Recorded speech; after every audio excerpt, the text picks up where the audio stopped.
Hello నమస్తే. ఎనిమిదో తరగతి టెక్స్ట్ పుస్తకంలో వచ్చిన ఒక పాఠ్యాంశము plus chief justice of India judiciary system మధ్య జరిగిన కాంట్రవర్సీ గురించి సింపుల్గా నచ్చల్లో చూద్దాం. ఈరోజు నేషనల్ వ్యాప్తంగా ఒక సెన్సేషనల్ బాగా ట్రోలింగ్ అయినటువంటి న్యూస్ ఛానల్లో వచ్చిన ఇష్యూ ఏంటంటే, ఎనిమిదవ తరగతి పుస్తకంలో ఏదో ఒక చాప్టర్ పెట్టారని, జ్యుడిషియల్ కరప్షన్ అనే ఒక చాప్టర్ పెట్టారని చెప్పి social studies text book NCERT text బుక్లో పెట్టారని chief justice of India Suryakant గారికి బాగా కోపం వచ్చి, నేను ఎంత దూరం అని వెళ్తాను, ఎంతవరకు తెగిస్తాను, మీరు నేను తేల్చుకుందాం అన్నట్టుగా సుమోటో కేసు తీసుకుంటే ఆ చాప్టర్ని తొలగించేది కేంద్ర ప్రభుత్వం. ఎన్సీఈటీ వాళ్ళు చాప్టర్ని తొలగించారు. ఏం జరిగింది అనేది లోపలికి వెళ్ళి చూద్దాం. అదేంటంటే, ఎన్సీఆర్టీ వాళ్ళు, మీకు తెలుసు ఎన్సీఆర్టీ అంటే the national council of educational research and training. వీళ్ళు సిబిఎస్ఈ ఐసిఎస్ఈ వాళ్ళు ఇలా కొన్ని రకరకాల టెక్స్ట్ పుస్తకాలు వాడుతుంటారు. దాంట్లో ఎన్సీఆర్టీ టెక్స్ట్ పుస్తకం ఒకటే. ఈ ఎన్సీఆర్టీ టెక్స్ట్ పుస్తకం వాళ్ళు 8వ తరగతిలో క్లాస్ 8లో the role of the judiciary in our society అని ఒక పుస్తకం, ఆ పుస్తకం ఒక చాప్టర్ రాశారు. ఆ చాప్టర్ మెయిన్గా corruption in the judiciary and challenges అని హెడ్డింగ్ పెట్టి కొన్ని విషయాలు రాశారు. ఏమని, మన భారతదేశంలో ఉన్న జ్యుడిషియరీలో కరప్షన్ ఎక్కువగా డిఫరెంట్ లెవెల్స్ ఎలాగ కరప్షన్ జరుగుతుంది, మ్యాసివ్ బ్యాక్లాగ్ ఆఫ్ కేసెస్, కొన్ని వందల కేసులు పెండింగ్లో పడి ఉన్నాయి, అకౌంటబిలిటీ అనేది లేదు, ప్రొసీజరు, ఇంపీచ్మెంట్ కేసెస్ ఇవన్నీ కూడా అలా పెండింగ్లో ఫేవరెటిజం అంతా ఉండిద్ది, కాన్ఫిడెన్స్ ప్రజల్లో కోల్పోయారు, ఈ యొక్క జ్యుడిషియల్ సిస్టమ్ అనేది న్యాయం జరగట్లేదు కోర్టుల్లో అని విమర్శిస్తూ జ్యుడిషియల్ సిస్టమ్ మీద రాశారనమాట. ఆ టెక్స్ట్ పుస్తకం 8వ తరగతిలో ఒక చాప్టర్ పెట్టి వీళ్ళు విమర్శిస్తూ రాశారు జ్యుడిషియల్ సిస్టాన్ని. మరి ఇప్పుడు వాళ్ళంతా రాసింది కరెక్టా లేదని మీకు వదిలేస్తుంది, ఎందుకంటే కోర్టుల మీద మనం కామెంట్ చేయకూడదు. మీకు తెలుసు, ఓకే, ఇప్పుడు ఆ టెక్స్ట్ పుస్తకం రాసింది కరెక్టా లేదనేది I'm leaving it to your understanding. జడ్జికి కోపం వచ్చింది, సూర్యకాంత్ గారికి కోపం వచ్చింది. సూర్యకాంత్ గారికి ఎందుకు కోపం వచ్చిందట, ఆయనకి ఎక్కడెక్కడి నుంచో రకరకాల రాష్ట్రాల్లో నుంచి జడ్జిలు, లాయర్లు, చీఫ్ జస్టిస్లు ఆయనకు పరిచయం ఉన్న వాళ్ళు వాట్సాప్లో మెసేజ్లు పెడతా ఉన్నారట. ఏమని, ఇదిగో చూడండి 8వ తరగతి ఎన్సీఆర్టీ టెక్స్ట్ బుక్లో మన జ్యుడిషియల్ మనం పెద్ద అవినీతి పరులమి, జడ్జిలు మొత్తం అవినీతి పరులు అని పుస్తకంలో రాశారంట చీఫ్ జస్టిస్ గారు, నువ్వేం చేస్తున్నావు అది ఇది అని చెప్పి ఆయన తిట్టుంటారు. ఆయన ఏం చేశారు, బాగా కోపం వచ్చేసింది. ఆ పుస్తకం చదివాడు సూర్యకాంత్ గారు.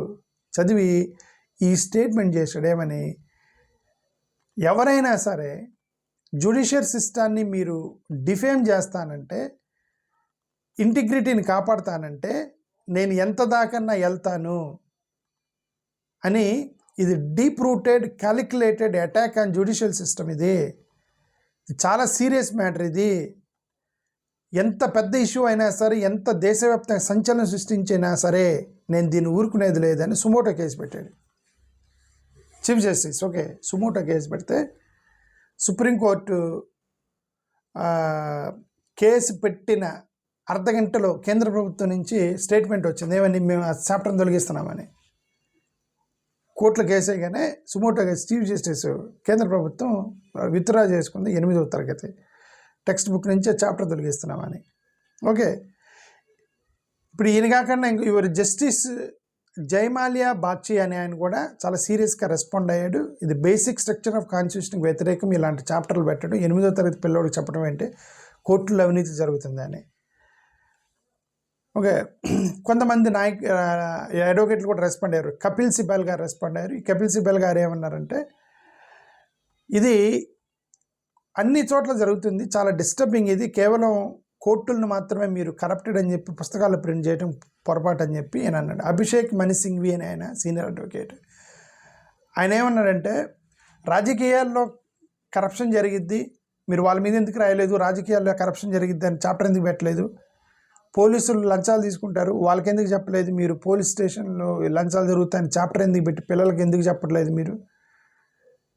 ఓకే, బ్యూరోక్రసీలో జరుగుతాయి, రాజకీయాల్లో జరుగుతాయి, బ్యూరోక్రసీలో జరిగిద్ది. పోలీస్ వ్యవస్థలో కూడా లంచాలు తీసుకుని అవినీతికి పాల్పడుతూ కేవలం కోర్టుల్నే ఎందుకు చాప్టర్ పెట్టారు, జ్యుడిషియల్ కరప్షన్ గురించే చాప్టర్ ఎందుకు పెట్టారు, కావాలని మీరు జ్యుడిషియల్ సిస్టాన్ని మీరు టార్గెట్ చేశారని వాళ్ళకు కోపం వచ్చింది జడ్జిలు మొత్తానికి. చీఫ్ జస్టిస్ సుమోటోగా తీసుకుంటే ఇమ్మీడియట్గా అర్ధగంటలో ఎన్సీఆర్టీ నుంచి ఒక ఇది వచ్చింది, ప్రెస్ నోట్ వచ్చింది, ఆ చాప్టర్ని తొలగిస్తున్నామని. అది జరిగింది. అయితే నాకు వచ్చిన డౌట్ ఏంటంటే గతంలో ఇలా చాలా చాప్టర్లు తొలగించారు.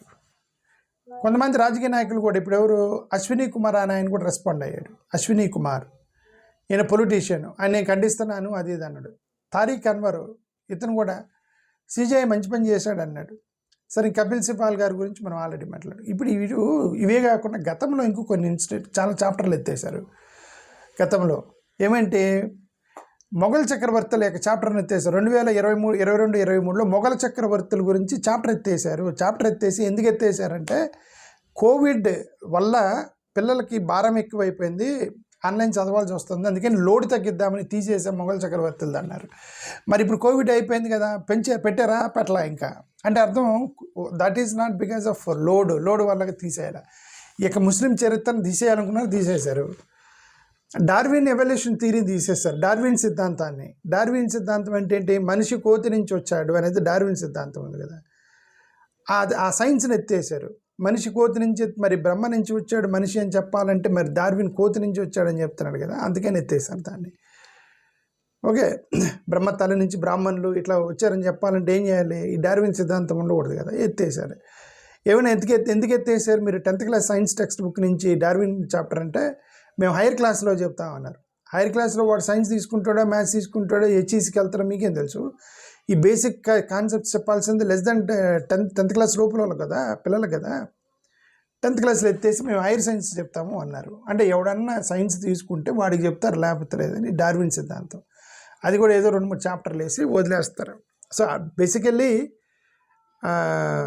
That is against there faith. Darwin సిద్ధాంతం మనిషి కోతి నుంచి వచ్చాడు, ఏదో ఎవల్యూషన్ జరిగి ఒక చిన్న విస్ఫోటనం చెంది, విస్ఫోటనం నుంచి ఒక చిన్న అమీబియా లాంటిది వచ్చి అక్కడి నుంచి స్లోగా వేరే ఏదో రూపంలోకి వచ్చి కోతి రూపంలోకి వచ్చి కోతి నుంచి మనిషి వచ్చాడని చెప్పి డార్విన్ చెప్పాడు. ఓకే, ఆ థీరీని ఎత్తేసాడంటే మీరు ఏం చెప్పదలుచుకున్నారు?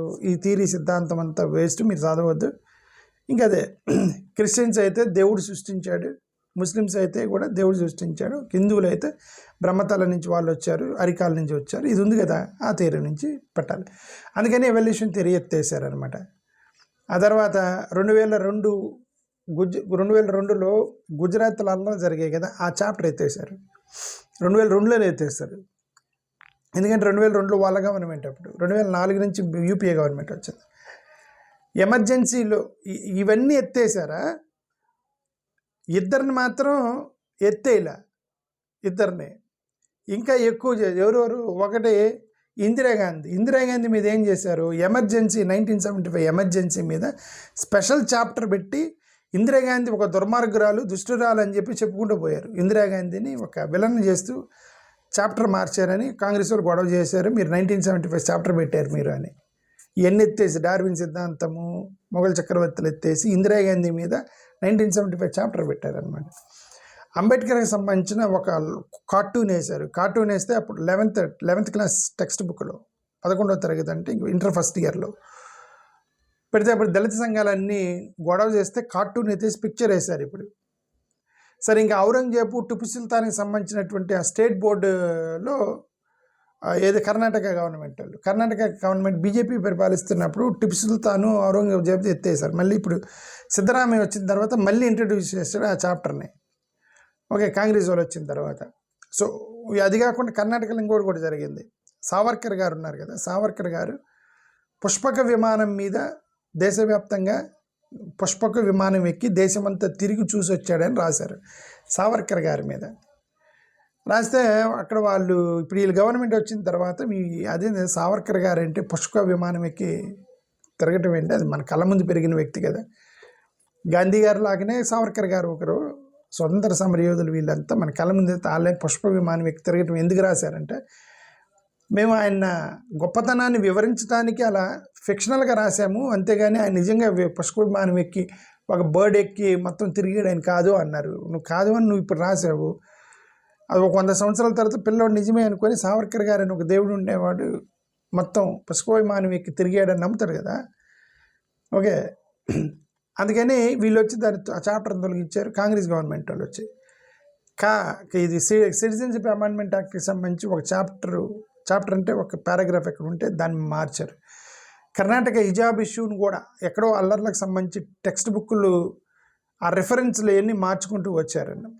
సో ఇంక చాలా మార్చారు. పీరియాడిక్ టేబుల్స్ని మార్చారు, డెమోక్రటిక్ మూమెంట్స్ని, కోల్డ్ వార్ని, నక్సలైట్ మూమెంట్ని, ఇవన్నీ కూడా చాప్టర్లు ఉండేవి గతంలో సోషల్ స్టడీస్లో. అవన్నీ లేపుకుంటూ వచ్చారు. ఇప్పుడు అవన్నీ లేపి సరే అప్పుడు ఏం కావాలి, అప్పుడు ఎందుకు ఇప్పుడు నేను ఇదంతా ఎందుకు చెప్పండి, అదంతా జడ్జిలు కోపం రాలే. జడ్జిలకు ఎందుకు కోపం వచ్చింది, జ్యుడిషియరీలో కరప్షన్ అని కానీ వాళ్ళ కోపం వచ్చేసింది. సుమోటోకి పెట్టి దెబ్బకి గంటలో తీసేపించారు జడ్జిలు. అది విషయం. థ్యాంక్ యూ, నమస్కారం.